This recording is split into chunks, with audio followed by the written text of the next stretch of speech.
Hello నమస్తే. ఈరోజు news అనాలిసిస్లో ముందుగా సాక్షి పేపర్ చూద్దాం. సీఎం శాఖల సీనియర్ల కట్టారు కాంగ్రెస్ హైకమాండ్ సూచన ఓకే అన్న ముఖ్యమంత్రి రేవంత్ రెడ్డి.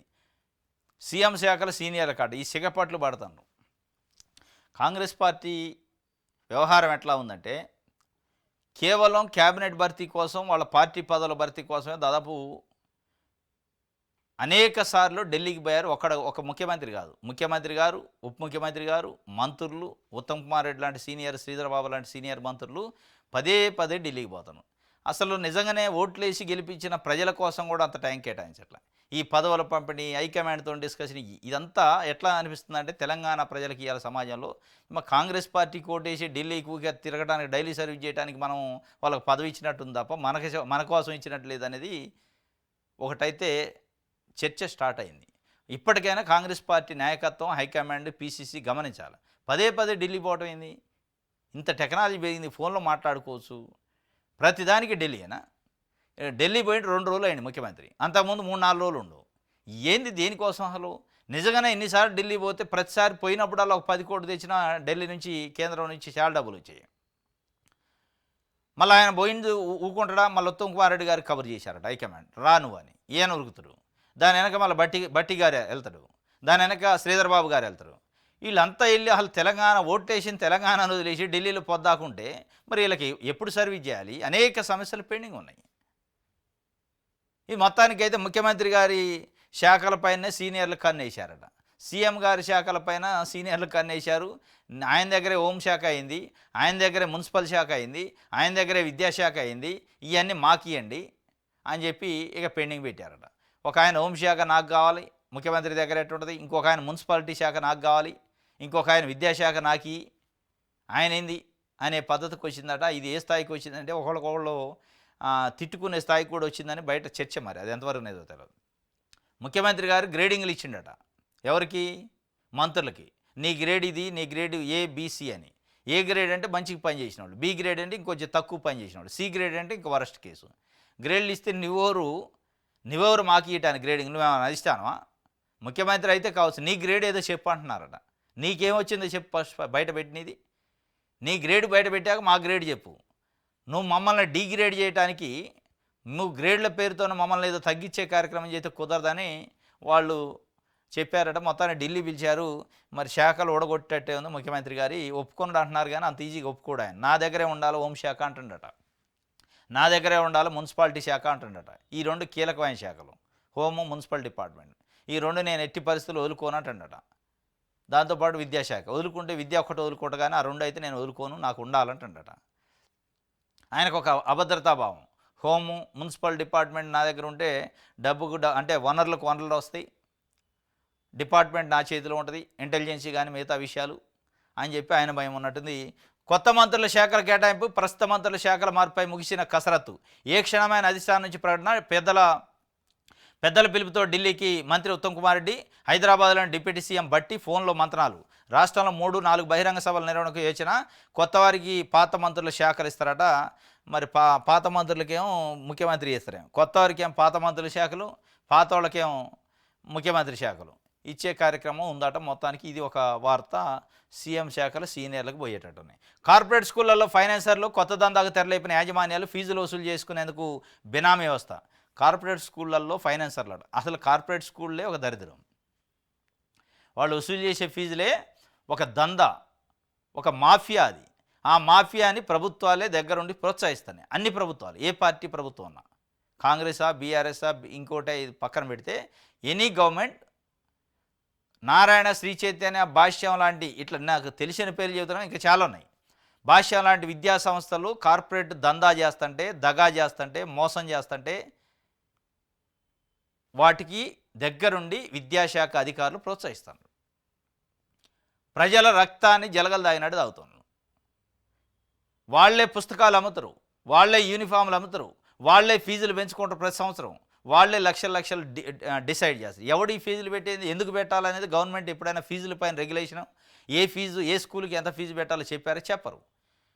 మళ్ళీ జీవోలు ఉంటాయి, పుస్తకాలు అమ్మొద్దని జీవోలు ఉంటాయి, యూనిఫామ్లు అమ్మొద్దని జీవోలు ఉంటాయి, ఫీజులు అడ్డగోలుగా వసూలు చేయొద్దని జీవోలు ఉంటాయి. ఆ జీవోలు మూలన పడేస్తారు. వాటికి నోరు ఉండదు, చెవులు ఉండవు, కాళ్ళు ఉండవు, చేతులు ఉండవు. ఆ జీవోలకు నిర్జీవం చేసి పడేశారు వాటిని. ఇది ఇవాళ నడుస్తుంది. నిన్న ఢిల్లీలో ఒక ఆర్డినెన్స్ తెచ్చారు. అక్కడ బీజేపీ గవర్నమెంట్ ఉంది, అంతకుముందు అరవింద్ కేజ్రీవాల్ ప్రభుత్వం ఉంది. చాలా అద్భుతమైన విద్యా వ్యవస్థలో సంస్కరణ తీసుకొచ్చింది. దాన్నే ఇప్పుడు బీజేపీ కూడా కొంత దాన్నే కంటిన్యూ చేయడానికి చూస్తున్నట్టుంది. ఢిల్లీ దేశ రాజధానిలో ప్రైవేటు పాఠశాలల ఫీజులపైన నియంత్రణ చేసింది. ఇగో ఇంత ఫీజే ఉండాలి, ఈ ఫీజుకి ఎక్కువ ఎవరన్నా వసూలు చేస్తే 50,000 రూపాయల ఫైన్ సీజ్ చేస్తాం. గవర్నమెంట్ స్కూల్ అదే ప్రైవేట్ స్కూల్ని గవర్నమెంటు ఫీజుల కోసం పిల్లలను వేధిస్తే 50,000 ఫీజు, 50,000 ఫైను. ఇట్లా అనేక రకాల నిబంధనలతో ఒక ఆర్డినెన్స్ తీసింది. మరి ఢిల్లీ ప్రభుత్వం చేస్తున్న ఆర్డినెన్స్ని మిగతా రాష్ట్రాలలో ముఖ్యంగా తెలుగు రాష్ట్రాల్లో ఎందుకు చేయలేకపోతున్నారు? ఏ ఆర్డినెన్స్ చేసే శక్తి ఈ ప్రభుత్వాలకు లేదా? ఎవడో పెట్టుబడిదారులు, వాడికి ఉందో లేదో తెలియదు, పరపతి ఉందో లేదో తెలవని పెట్టుబడిదారులు తీసుకొచ్చి ప్రజల భూమిని, ప్రభుత్వ భూమిని 1000 ఎకరాలు అప్పచెప్తున్నారు.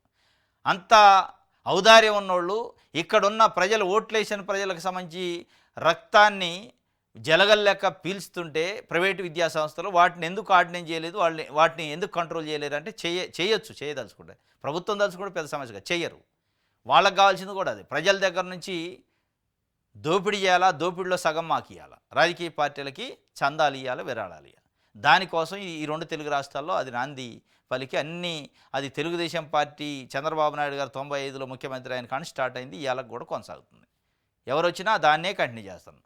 ఏదైతే కార్పొరేట్ సంస్థలు ఇవాళ విద్యా వ్యవస్థని వాళ్ళ గుప్పెట్లో పెట్టుకున్నాయో వాళ్ళు బస్తాలు డబ్బులు ఇస్తారు పొలిటికల్ పార్టీలకు సందాలు, వాళ్ళు ఉంటేనే వీళ్ళకి బస్తాలు వస్తాయి. కాబట్టి ఎందుకు ఆర్డినెన్స్ చేస్తారు? చేయరు. ఇది మొత్తానికి ప్రజలు చైతన్యం కావాలి, ప్రజలు తిరగబడాలి. ప్రజలు తిరగబడితే తప్ప మార్పు రాదు. ఇది ఒక వార్త.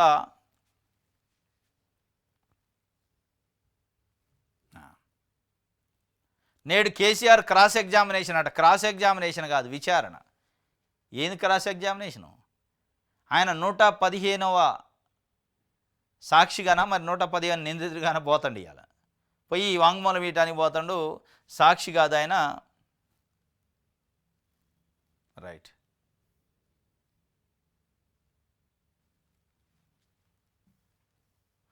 ఆంధ్రజ్యోతి చూద్దాం. మంత్రుల శాఖల్లో భారీ మార్పులాట, పలువురు పోర్ట్ఫోలియోలు మారే అవకాశం. ఢిల్లీలో 2వ రోజు ముఖ్యమంత్రి రేవంత్ రెడ్డి చర్చలు. రాహుల్, మల్లికార్జున ఖర్గే, కేసీ వేణుగోపాల్తో భేటీ. సునీల్ కనుగోలుతోనూ సుదీర్ఘంగా సమావేశం. అధిష్టాన పిలుపుతో హుటాహుటిన ఢిల్లీకి ఉత్తమ్. ఎస్సీ వర్గీకరణ, కులగణనపై రాష్ట్రంలో 2 బహిరంగ సభలు నిర్వహించాలని టీపీసీ నిర్ణయం. రాహుల్ గాంధీ, ఖర్గేను ఆహ్వానించిన రేవంత్ రెడ్డి. మంత్రుల శాఖలో భారీ మార్పు. ఆ మార్పులు ఏదో తొందరగా చేయండి, ఎందుకు ఈ కర్మ కాలపడ్డది? ఊక భారీ మార్పులు ఉంటాయి. ఏముంది, భూమి బద్దలయ్యేది ఉందా? ఏ మార్పులు ఉన్నా ఏం మార్పు రాదు. ప్రజల బతుకులలో మార్పులు రావు, రాష్ట్రంలో మార్పులు రావు, రాష్ట్ర ప్రగతిలో మార్పు రాదు. మీరు మార్పులు ఒకళ్ళొకళ్ళు పంపకాల్లో మార్పులు చేసుకోవడం తప్ప, నాకు అది నీకు ఇది అని మార్పులు చేసుకొని మీ పంపకాలలో ఏమైనా ఉంటే అటు ఇటు తేడాలు వస్తాయి తప్ప ప్రజల జీవితాల్లో మార్పులు వచ్చే కార్యక్రమం చేయండి. కాళేశ్వరాన్ని ఎప్పుడు ఆమోదించారు? మంత్రివర్గ సోమంగా ఎప్పుడు ఏర్పాటైంది? సబ్ కమిటీకి బ్యారేజీలకు సంబంధం ఉందా? మాజీ సీఎం కేసీఆర్ను ప్రశ్నించిన కమిషను. అంటే కాళేశ్వరం కమిషన్ ముందుకి ఇలా మాజీ ముఖ్యమంత్రి కేసీఆర్ వెళ్తాడు. ఈటెల రాజేంద్ర, హరీష్ రావు ఆల్రెడీ పోయొచ్చారు. వాళ్ళ ఫీడ్బ్యాక్ అంటే హరీష్ రావు ఫీడ్బ్యాక్ తీసుకోండు 2 రోజుల నుంచి. ఏం అడిగారు ఏం కథ అని, అసలు ఏం అడగబోతారు అనేది ఒక ఇవాళ ఉత్కంఠ. కేసీఆర్ని ఏం అడగబోతారు మాజీ ముఖ్యమంత్రిని అంటే ప్రధానంగా కాళేశ్వరాన్ని అసలు ఎప్పుడు ఆమోదించారు? తమ్మిడిహట్టి దగ్గర ఉన్న ప్రాజెక్ట్ని ఎందుకు మార్చారు? దీనికి క్యాబినెట్ ఆమోదం ఎప్పుడైంది? క్యాబినెట్ ఆమోదం తర్వాత సబ్ కమిటీ ఎప్పుడు వేశారు? మంత్రివర్గ ఉపసంఘం. ఆ ఉపసంఘానికి ఏం చెప్పింది ఉపసంఘం రిపోర్టు? ఆ రిపోర్ట్ని అసలు మీరు ఫాలో అయ్యారా? ఆ రిపోర్ట్ను ఫాలో అయితే ఆ రిపోర్ట్కి ఇప్పుడు మీరు ఫాలో అయిన దానికి తేడాలు ఉంటే ఆ తేడాల సంగతి ఏంది? ఎస్టిమేషన్లు ఎందుకు వేయించారు? ఇట్లా అనేక రకాల ప్రశ్నలు వేసే అవకాశం ఉందట అనేది ఒక చర్చ. మరి ఏమేమి వేస్తారనేది చూడాలి. రాజీవ్ యువ వికాసం మరింత జాప్యం, దరఖాస్తులు ప్రస్తుతానికి నిలుపుదల.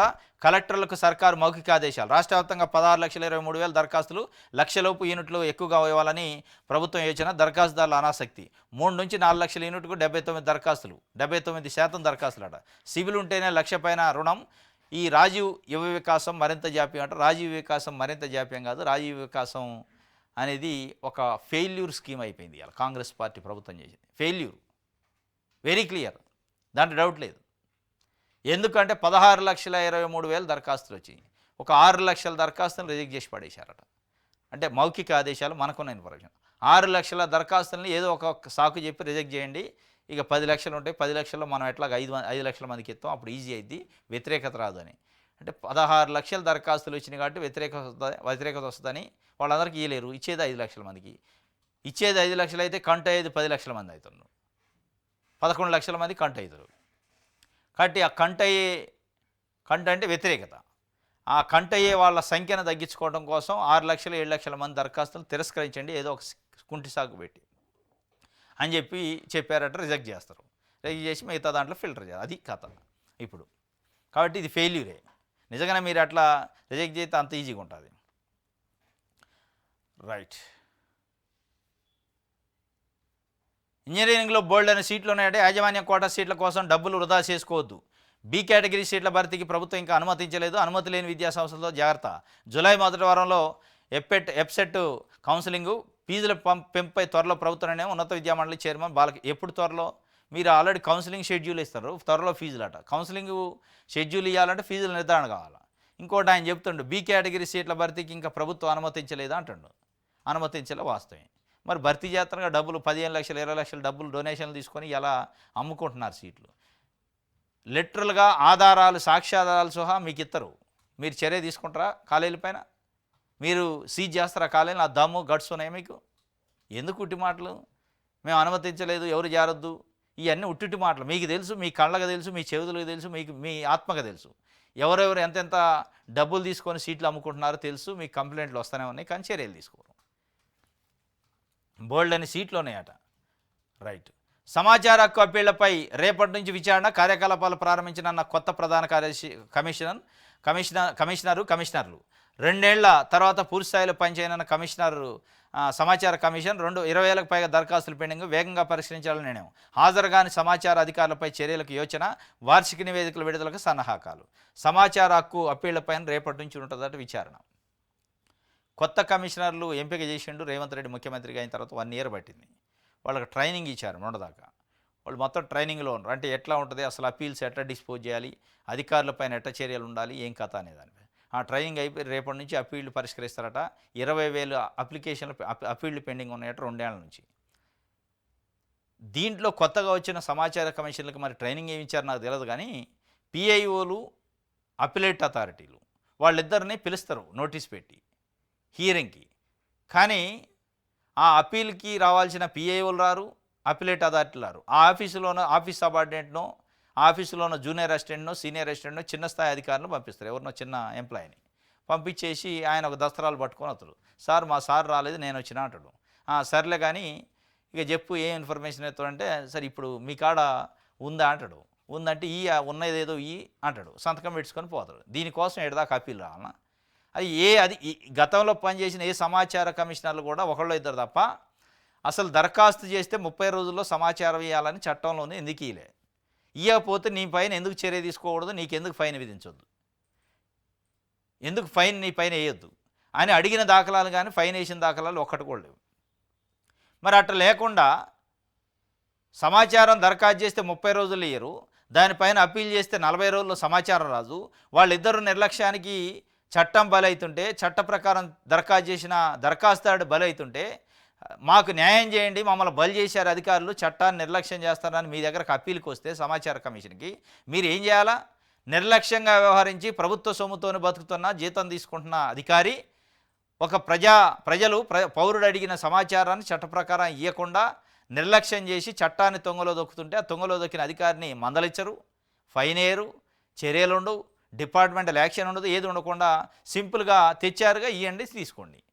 ఇక అధికారి ఎవరైనా అప్లికెంట్ అడిగినానుకో, మరి లేట్ అయిన దానికి ఏముందంటే ఏముందా తీసుకోరా సమాచారం ఇచ్చారుగా, ఇక దీనికోసం మీ దాకా రావాలి. ఇక అట్లాంటప్పుడు కమిషన్ అంటే భయం ఏముంటుంది, చట్టం అంటే భయం ఉంటుంది. కాబట్టి అది మారాల. కమిషన్కి అధికారం రావాలంటే వణుకు పుట్టాలి. కమిషన్కి పోతే నాకు ఫైన్ పడిద్దో, డిపార్ట్మెంటల్ యాక్షన్ ఉంటుందో, నా పైన ఏమైద్దో అనే భయం ఉంటే ఈ అప్పీళ్ళు తగ్గుతాయి. ఇక్కడ దాకా రాదు, అక్కడనే డిస్పోజ్ చేస్తారు, సమాచారం ఇచ్చేస్తారు. ఇవాళ సమాచార హక్కు చట్టం అంటే 2005లో వచ్చింది, దాదాపు 20 సంవత్సరాలు కావచ్చింది. సమాచార హక్కు చట్టం అంటే వాస్తవంగా రోజు రోజుకి దానిపైన ఆదరణ పెరగాలి, అదంటే చైతన్యం పెరగాలి, ప్రజల్లో దాని యూటిలైజేషన్ పెరగాలి. కానీ అదంటే అదంటే నిర్లిప్తత అయింది. దాన్ని నిర్వీర్యం చేస్తాను రోజు రోజుకి దాన్ని చంపేస్తున్నాయి ప్రభుత్వాలు, ప్రభుత్వ యంత్రాంగం, ప్రభుత్వ అధికారులు. కాబట్టి మీ ట్రైనింగు మీరు మీరు ఆ సీట్లో ఎక్కినందుకు ప్రయోజనం ఉండాలంటే తప్పనిసరిగా కమిషనర్లు మా అప్పీల్ ఏంటంటే అప్పీలేట్ అథారిటీ దగ్గరకు కమిషన్కి అప్పీల్ వచ్చిందంటే అప్పీలుదారికి న్యాయం జరగాలి. ఆ అప్పీలుదారి ఇక్కడ దాకా రావడానికి కారణమైన అధికారులపైన చర్యలు ఉండాలి. అసలు అటెండెన్సే లేదు, పిఐఓనే రాడు. కాకపోతే ఇప్పుడు ఏదంటే పిఐఓ అసలు ఎందుకు రాలేదనేది ప్రైమరీగా అడుగుతారట, వాళ్ళపైన యాక్షన్ ఉంటుందట. పిఐఓ ఎందుకు రాలేదనేది కాదు, పిఐఓ వచ్చిన తర్వాత కూడా ఎందుకు ఇన్ఫర్మేషన్ ఇలే అనే దానిపైన ఎక్కువ దృష్టి పెడితే సమాచార హక్కు చట్టానికి ప్రయోజనం ఉంటుంది. ఇది మొత్తానికి సమాచార అప్పీళ్ళ పైన రేపటి నుంచి ఉంటుందట. మరి ఇప్పటికైనా ఈ కొత్త కమిషన్లైనా అధికారులు జ్ఞానోదయం అయితే అధికారులని కాస్త సరైన పద్ధతిలో పనిచేయించుతారా చూడాలి. నమస్తే తెలంగాణ. నీళ్లు చెప్తున్న నిజం కాళేశ్వరం అట, నమస్తే తెలంగాణ అంటుంది. మళ్ళీ నీళ్లు చెప్తున్న నిజం కాళేశ్వరం అయితే హరీష్ రావు గారు చెప్తున్న నిజాలు ఏంది మరి? అది కాదా కాళేశ్వరం? హరీష్ రావు గారు కమిషన్కి పోయి బయటకు వచ్చి నేను మాకేం సంబంధం, ఇంజనీర్లు కట్టింది అది మాకు సంబంధం లేదని చెప్పిండట.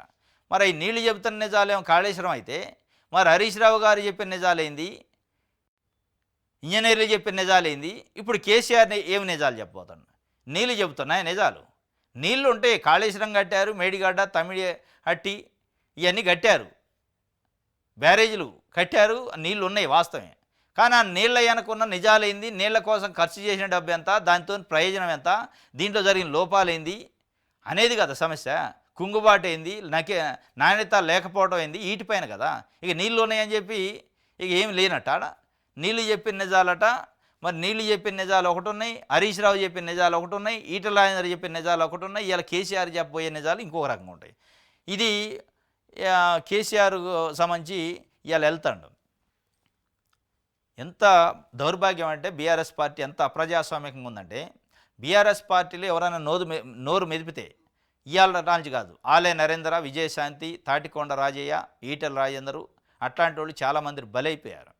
నోరిప్పితే పార్టీ మాదో లేదా పార్టీలో నేను కూడా పనిచేసినా, నేను కూడా ఉద్యమం చేసినా అని ఎవరైనా గట్టిగా అంటే సస్పెండ్ ఉండేది. అదే వాళ్ళ కూతురు లేఖలు రాస్తుంది, కేసీఆర్ చుట్టూ దెయ్యాలు ఉన్నాయంటది, కుట్రలు జరుగుతున్నాయంటది, బీజేపీతో పొత్తు పెట్టుకోవడానికి ప్రయత్నం చేశారు, నేను అడ్డుకున్నా అంటది, బీజేపీలో కలపాలని చూస్తే నేను అడ్డుకున్నా అంటది. కానీ చర్యలు లేదు. ఇవాళ దురదృష్టం, ఇవాళ మార్నింగ్ ఫామ్ హౌస్కి పోయినాము.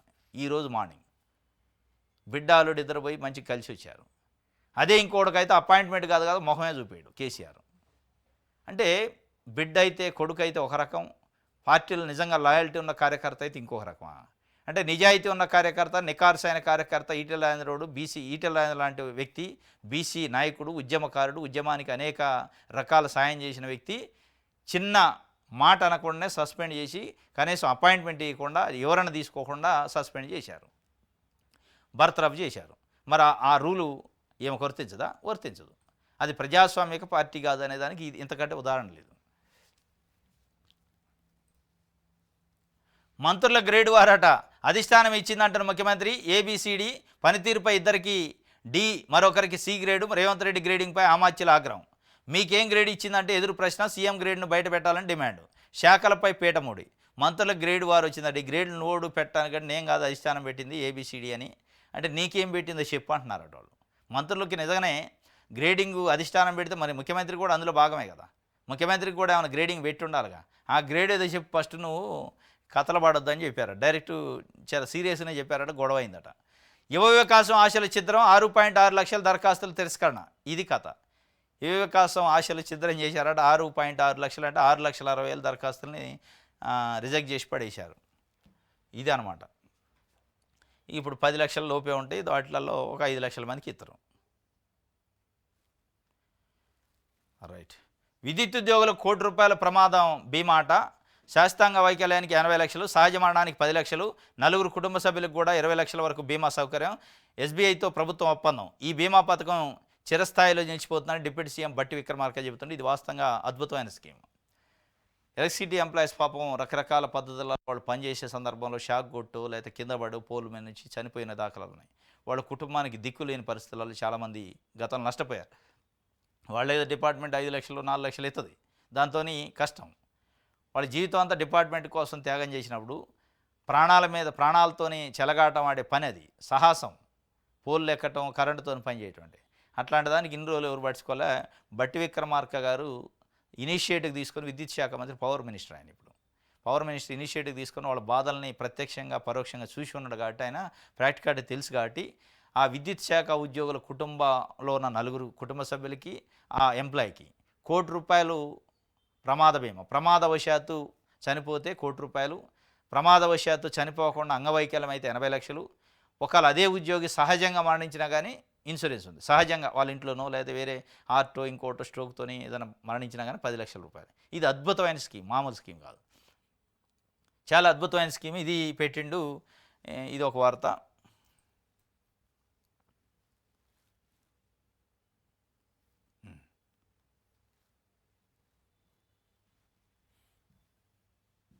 రైట్, దిశ చూద్దాం. ఎవరిది నిజం ఎవరిది అబద్ధం? కాళేశ్వరం కమిషన్ ఏదైనా నేతలు తలో మాట. ఎవరిది నిజం ఎవరిది అబద్ధం అంటే ఇక అది కాళేశ్వరం కమిషన్ చెప్పాలి. వాళ్ళ కాడ ఉన్న ఆధారాలు ఏంది, వీళ్ళు చెప్తుంది ఏంది పోల్చుకుంటే నిజమేది అబద్ధం ఏది వెళ్తుంది. అందరూ నిజాలు కొని చెప్తున్నారు, అబద్ధాలు కూడా కొని చెప్తున్నారు. బీఆర్ఎస్ వాళ్ళు వాళ్ళకు అనుకూలంగా నిజాలు చెప్పేదంటే కాళేశ్వరం ఉంది, నీళ్ళు ఉన్నాయి అని. కొన్ని అబద్ధాలు కూడా చెప్తున్నారు. అబద్ధాలు ఏంటంటే కొంగలేదని, ఎస్టిమేషన్లు పెంచలేదని, అసలు అక్రమాలే జరగలేదని, ఇవన్నీ శుద్ధపోస మాటలు చెప్తున్నారు. నిజాలు ఎవరు చెప్పినా అబద్ధాలు ఎవరు చెప్పినా ప్రజలకు వచ్చేది ఇందులో. ₹1,00,00,000 పెట్టి కాళేశ్వరం కట్టినా నేను 1,00,00,000 ఎకరాలు మాగాన్ చేసినానేమో కేసీఆర్ పార్టీ చెప్పింది. 1,00,00,000 అవినీతి చేశారు అని కాంగ్రెస్ చెప్పింది. మరి ఆయన అది చెప్పినా ఈయన ఇది చెప్పినా ఏమన్నా ₹1 ప్రజల ఖజానాలోకి వచ్చిందంటే కాంగ్రెస్ చేసిన అవినీతిలోంచి ₹1,00,00,000 కాదు కదా, ₹1,00,000 కూడా వచ్చే పరిస్థితి లేదు, రాదు. మరి రానప్పుడు ఎవరు అబద్ధం చెప్తుంది, ఎవరు నిజం చెప్తుంది? ఈ నిజాలు అబద్ధాలతో ఏం కడుపు నిండిద్ది? రాజకీయ నాయకులు అంటేనే నిజాలు చెప్పడం అంత ఈజీ కాదు. రాజకీయ నాయకుడు అంటేనే అబద్ధం అనేది ఒక బ్రాండ్. వాళ్ళకి అన్ని నిజాలు చెప్పేటోడు రాజకీయాలకు పనికిరాడు, రాజకీయాలు చేయలేడు ఇప్పుడున్న రాజకీయాల్లో. అది అబద్ధం. ఒకరు ఎవరన్నా నేను అన్ని నిజాలే చెప్తున్నా అంటే వాడు రాజకీయ నాయకుడే కాదు, రాజకీయాల్లో అసలు ఎగ్జిస్టే కాలేడు. కొన్ని చెప్తుండొచ్చు కానీ అబద్ధాలు కూడా చెప్తేనే రాజకీయాలు చేయలేస్తారు ఇప్పుడు ఉన్న పరిస్థితుల్లో. ఈ ఈ ఎవరిది నిజం ఎవరిది అబద్ధం అంటే అందరే నిజాలు ఉన్నాయి, అందరే అబద్ధాలు ఉన్నాయి. రైట్. 2 బహిరంగ సభలకి కాంగ్రెస్ ప్లాన్ చేస్తుందట. ఒకటే ఎస్సీ వర్గీకరణ చేసినాం కాబట్టి ఆ వర్గీకరణకు సంబంధించి కాంగ్రెస్ పార్టీ ప్రభుత్వమే చేసింది అని ఎస్సీ సామాజిక వర్గాలకు చెప్పడానికి ఒక బహిరంగ సభ. కులగణన చేసినాం అని చెప్పి దానికోసం ఒక బహిరంగ సభ. ఈ 2 బహిరంగ సభలు పెట్టాలని, దానికి రాహుల్ గాంధీని పిలవాలని ఒక పట్టుదలతోని రేవంత్ రెడ్డి రాహుల్ గాంధీ ముందు కూడా పెట్టిండట ప్రపోజలు. డేట్లు ఫిక్స్ చేయమని చెప్పిండట. 2 బహిరంగ సభలు నాకు తెలిసి ఒకటి వరంగల్లో ఉండే అవకాశం ఉంది, ఇంకోటి ఆ నిజామాబాద్ కరీంనగర్లో పెట్టుకుంటారు. ఎస్సీ వర్గీకరణ పైన, ఇది బీసీలు అంటే కులగణన పైన. అంటే పార్టీకి మైలేజ్ కోసం ఓ ప్రయత్నం, రాజకీయంగా ఎత్తుగడ చేసుకోవాలి కూడా. అది ఇంకా లేట్ చేశారు వాస్తవంగా వాళ్ళు, ఎప్పుడో చేయాల్సి ఉండే. రైట్. కొలిక్కిరాని కసరత్తు. కాంగ్రెస్లో క్యాబినెట్ పునర్వ్యవస్థీకరణ ముసలం, ఢిల్లీకి ఉత్తమ్. కాంగ్రెస్లో క్యాబినెట్ పునర్వ్యవస్థీకరణ ముసలం పుట్టిందట. ఆ ముసలం ఏముందంటే ఏం లేదు అందులో. ముసలం రేవంత్ రెడ్డి దగ్గర ఉన్న శాఖలు మాకు ఇవ్వాలంటున్నారు. క్యాబినెట్లో ఉన్న సీనియర్ నాయకులు, సీనియర్ మంత్రులు కొంతమంది మాకు నీ శాఖలు నీకెందుకు అన్ని మేము చేస్తాం అని చెప్పి అడుగుతున్నారు. లేదు నా కాడే ఉండాలి హోంశాఖ, మున్సిపల్ శాఖ నేను ఇయ్యను, అసలు ఎట్టి పరిస్థితులు నేను వదలనంటున్నాడు. వదలాల్సిందే, వదలకపోతే నిన్ను వదిలేస్తాం, నీకు బట్టి జలుబు వదిలేస్తాం, కాంగ్రెస్ పార్టీ అధిష్టానం దగ్గర పోయి అని వాళ్ళు చెప్పారు. ఆ ప్రపోజల్ ఆల్రెడీ అధిష్టానం దగ్గర పెట్టినట్టుంది. అధిష్టానం దగ్గర పోగానే ఈ శాఖలు 3 కొత్త మంత్రులు వచ్చారు కదా, వాళ్ళకి శాఖలు ఏం కేటాయిద్దాం సార్, ఇక నేను అనుకుంటున్నా అంటే నీ శాఖలు కాదు, ఈ శాఖల గురించి తర్వాత కానీ నీ శాఖల సంగతి ఏంటి చెప్పు, నీ దగ్గర పలానా ఉందట, ఇవన్నీ వాళ్ళకి ఇవ్వాలా, అది ఇచ్చాకనే మిగతాయి మాట్లాడదామని చెప్పారట. ఇక సబ్సిడీ చేయలేక 2 రోజుల నుంచి అక్కడనే ఉండి ఇప్పుడు ఉత్తమ్ కుమార్ రెడ్డిని పిలిచారట. రేవంత్ రెడ్డికి ఈ ప్రపోజల్ చెప్పిన దాంట్లో ఇది ఇత్తనంటుండే అది ఇత్తనంటుండే మిగతాది ఇయ్యడట, మరి ఏంది పరిస్థితి అని అడుగుతారా, లేదంటే ఆయన ఇస్తానంటే నీకేం కావాలని అడుగుతారా, కానీ మొత్తానికి అయితే పిలిచారట. బట్టి విక్రమార్క కూడా ఫోన్లోనే మాట్లాడుతుండట. ఇది ఒక వార్త. ఇంకోటి 115వ సాక్షిగా కమిషన్ ముందుకు నేడు కేసీఆర్. ఇన్ కెమెరా విచారణలో ప్రశ్నించిన జస్టిస్ ఘోష్. ఇన్ కెమెరాలో మిగతా 114 మందిని ఓపెన్ కోర్టులో ప్రశ్నించారట, ఓపెన్ హాల్లో. ఇన్ కెమెరాలు అంటే మాజీ ముఖ్యమంత్రి గారు మాజీ ముఖ్యమంత్రి హోదాలో బయట ఓపెన్గా కాకుండా ఇన్ కెమెరా అంటే కెమెరాలు రికార్డ్ చేస్తూ ఉంటారు. అక్కడ ఎవరైతే ప్రశ్నిస్తారో పీసీ ఘోష్ గారు ఒకళ్ళిద్దరు ఉంటే ఆ విచారణకు సంబంధించిన వ్యక్తులు తప్ప మిగతా వాళ్ళు ఉండరు. బయట వ్యక్తులకి ఆయన ఏం చెప్పేది, వాళ్ళు అడిగేది ఏనేం చెప్పేది ఉండదు. ఆ ఇన్ కెమెరా కోర్టులలో జరుగుతుంటుంది. ఇది వాస్తవంగా కొన్ని కేసులలో అది ఇప్పుడు ఇక్కడ జరుగుతుందట. ఇది ఒక వార్త. ఇది ఈరోజు న్యూస్ అనాలిసిస్. రేపు తాజా వార్తలతో తిరిగి కలుసుకుందాం. Thank you.